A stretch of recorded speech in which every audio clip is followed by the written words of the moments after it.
खान जी कि बड़े लोग भी तो जिनसे अगर ठीक है, अगर मैं अपने पिताजी से लड़ लिया है, खान साहब आप भी मेरे पिताजी की उम्र के, मैं कह रहा हूं अगर मैं आपसे लड़ लिया, आपका बेटा आपसे लड़ लिया, तो क्या आप इतने डिस्कनेक्ट हो जाएंगे?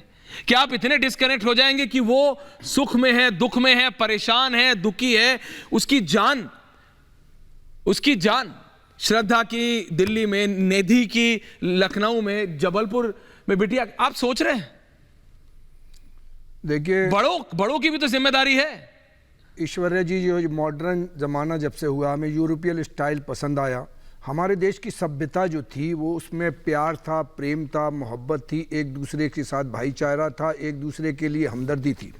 लेकिन आफ्ताब जैसे ने श्रद्धा का कत्ल करके हिंदुस्तान के 135 करोड़ हिंदुस्तानियों को झंझोड़ दिया। उन्होंने हमारे मज़हब का कत्ल कर दिया, हमारे धर्म का कत्ल कर दिया, हमारे हिंदू सभ्यता का कत्ल कर दिया, हमारे देश के संविधान का कत्ल कर दिया और पूरी दुनिया में भारत को नंगा कर दिया। आफ्ताब जैसे आदमी को सरेआम फांसी दे देना चाहिए।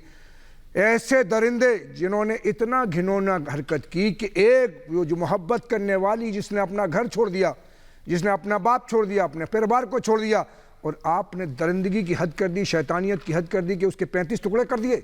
ऐसे लोगों को कड़ी से कड़ी सजा मिलना चाहिए और सरेआम चौराहे पे फांसी पे लटका देना। खान साहब मेरा आपके सवाल पे आपका सवाल ये है कि हमारी जो पहले फैमिली जो परिवार होता था भाई, सिर्फ माँ बाप तो काम करने निकल जाते, आज चाचा चाची नाना नानी दादा कहाँ है? आज परिवार को तोड़ दिया गया। किसने तोड़ा? हमारे समाज ने। हमने खुद तोड़ा है, हमने खुद। We as society are responsible. हम सब जिम्मेदार हैं। आपको ऐसा क्या ये वेस्टर्न कल्चर का क्या शौक है ऐसा?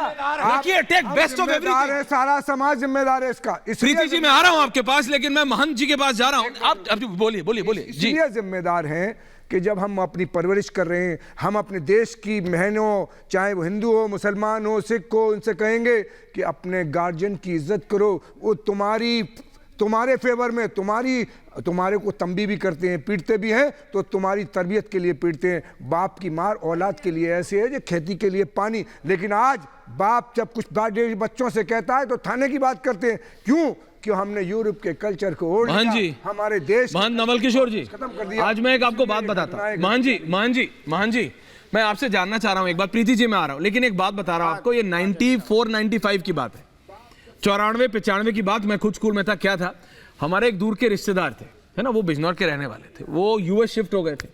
तो उनका बेटा उस समय बड़ा था। मैं 94-95 की बात कर रहा हूं प्रीति जी। वो ना हर 3 महीने में अपने बेटे को लेके यूएस से इंडिया आते थे।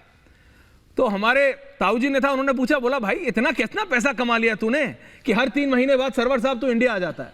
तो उन्होंने हंसते हुए कहा कि भाई साहब ये जो देख रहे हो ना, ये जो शब्द एक मतलब इस्तेमाल किया है, जो बड़ा बिल्कुल खड़ा हो गया है मेरा लड़का, वहां अगर मैं इसके ऊपर हाथ भी उठा देता हूं ना तो ये सीधा 911 मिला देता है।